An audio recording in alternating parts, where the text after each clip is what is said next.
and the fact that any manifestation, any symptom whatsoever, will be regarded as a process towards reestablishing the homeostatic balance of the body rather than a problem per se. And that's a radically different way of looking at things. Hi everyone, welcome to Regenesis, a place where we intend to talk about health, what it means, and how to reclaim your health. Those of you who are not feeling well may question themselves sometimes and ask questions such as, how did I catch this? Why me? Why is my body triggering a chronic or an autoimmune disease? What's wrong with me? What a relief it could be if we could make sure our body was going in the right direction, was working for our health and not against it, right? But this is not that straightforward because we all can see the increased number of symptoms, our body weakening, generating more problems, etc. So today we would like you to introduce to one of the greatest laws of our biology, which is the Homeostasis Law. But before we start, if you're not a member of our community and you want to get an awesome free Living Foods ebook, then visit our website www.re-genesis.co.za. It will help you to start your journey to get back to shape. You just have to enter your name and your email address and you'll get that game changer book for free. Now, let's have a look at that homeostasis law and figure how it applies to us. Ladislas, what does the homeostasis law say? Hi Paula. The homeostasis law says that all the living beings meet one essential law. In the absence of disturbance, any system dragged out of its state of balance, which is the state of perfect health for all human beings, will put into actions a series of processes to bring back that state of balance, even with the help of external agents such as bacteria. That's the homeostasis law. Under the homeostasis principle, in any system, the too much will be brought back to normal by decreasing it, and the not enough will be increased. It is true not only for human beings, but also for the Earth as a planet, and for any living organism. This law is probably the first law of life, the kernel around which the processes of life and all interactions are organized. Unfortunately, we seem to have forgotten that law for humans. And I would like us to elaborate a bit on that. Sure.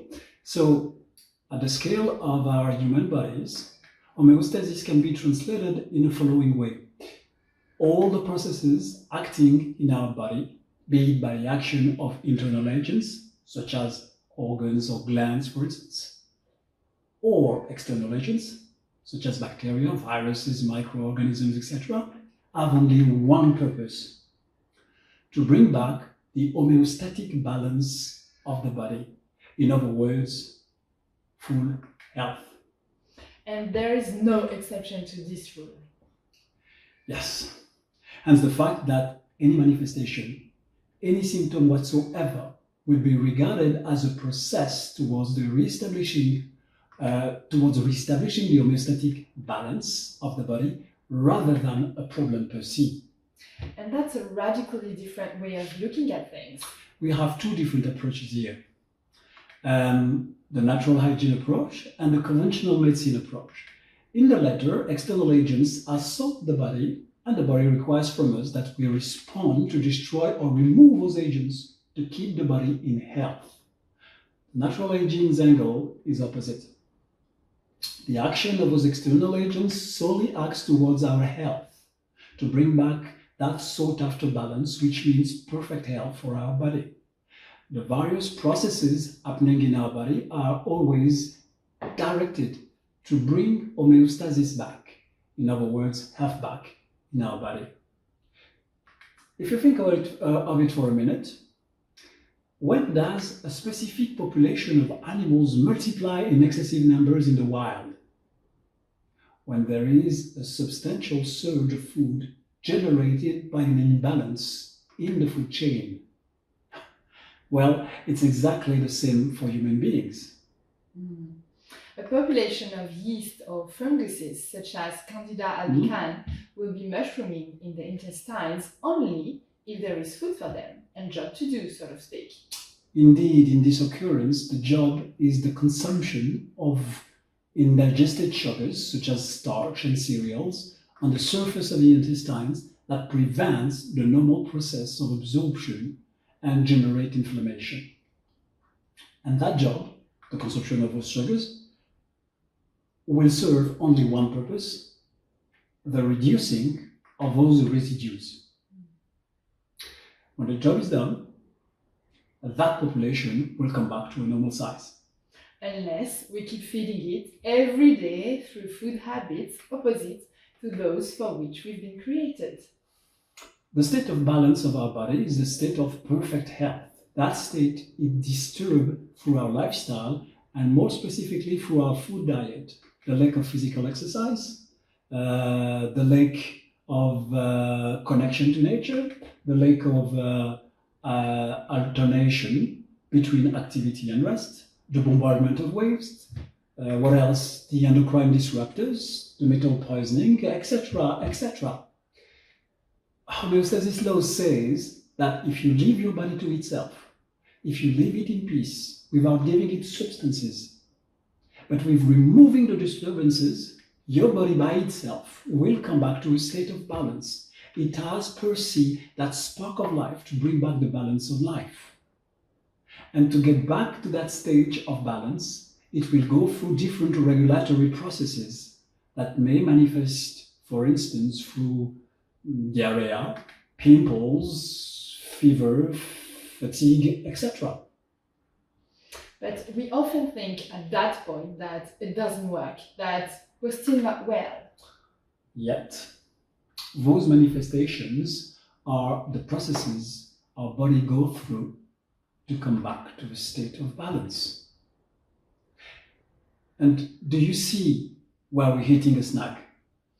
Yes, we usually want to suppress the symptom, and so we fight the homeostasis law. But are you saying that we shouldn't do anything when those symptoms occur? The homeostasis law says that that's the intelligence of life. In every being, always work towards bringing back the body to its normal state of health. Signs of discomfort, we tend to call sickness or disease, such as diarrhea, fevers, and vomiting, are just attempts from the body to expel the poison, the excess of waste we have inside. This is also true for much heavier illnesses. So we do explain all this in details in our health course, by the way. So when we fight those symptoms, in order to suppress them, as a matter of fact, we are preventing that return to a state of balance.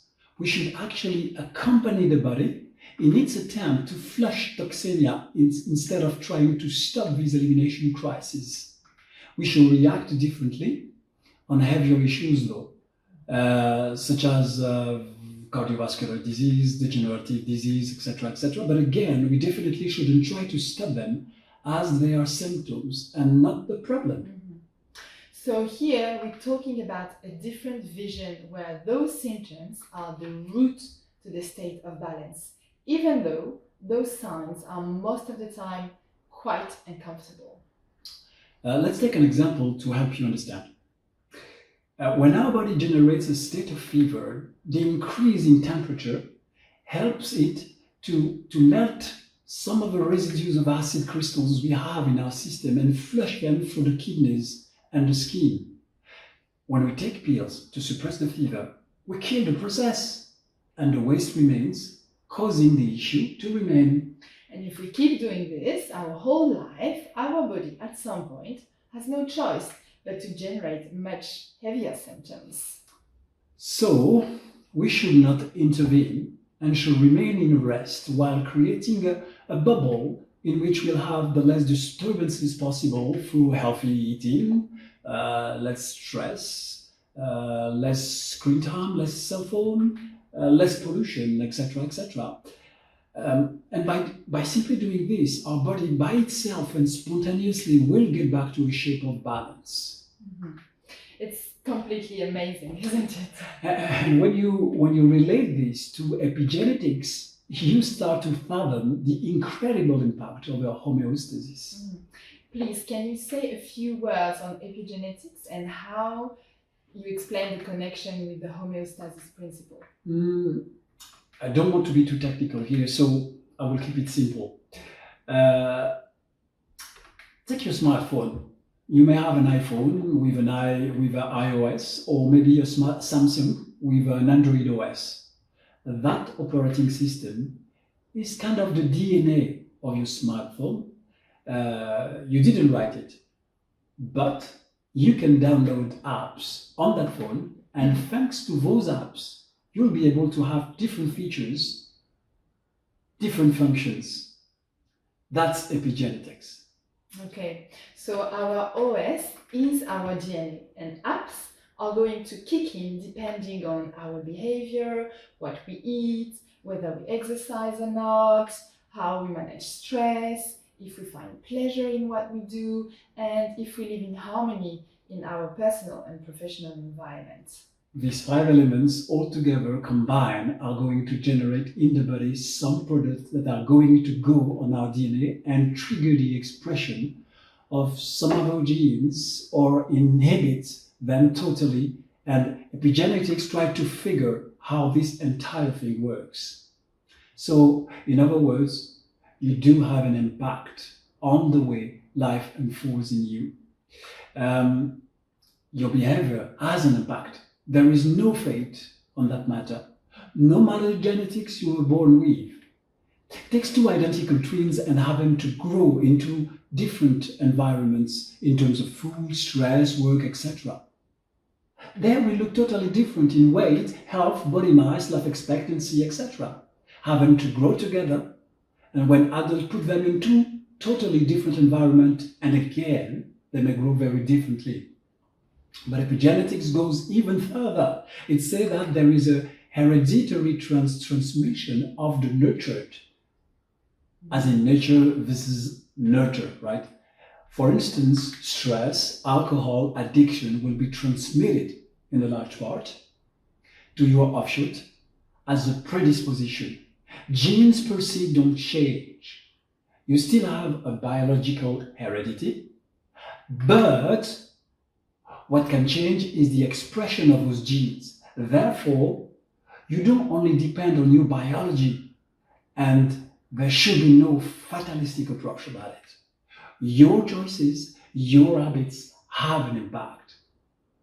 Now, add the homeostasis principle into the picture, and you have 2 fantastic news. On the one hand, you do have the ability to influence your body, and on the other hand, the intelligence of life in you always works for life.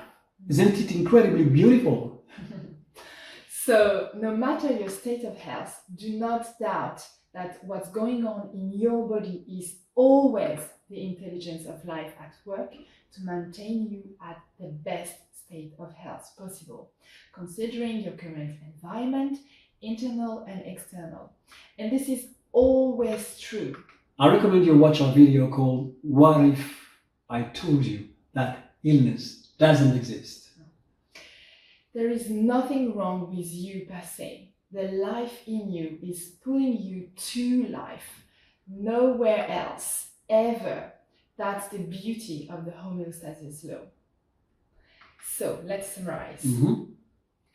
Homeostasis basically says that all the processes acting in our body only have one purpose: to bring back the homeostatic balance of the body, in other words, full health.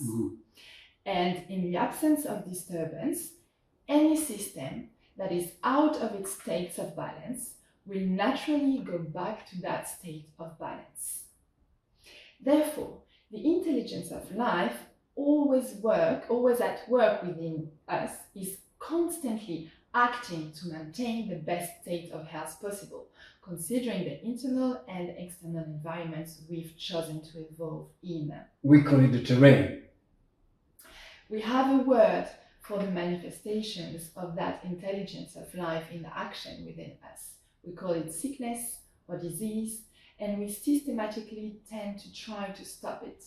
Instead, what we should do is to help that intelligence do the job.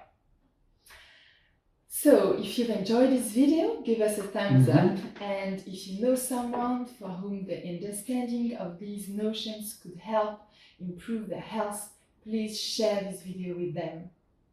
Now, what are you going to do with what we've learned today?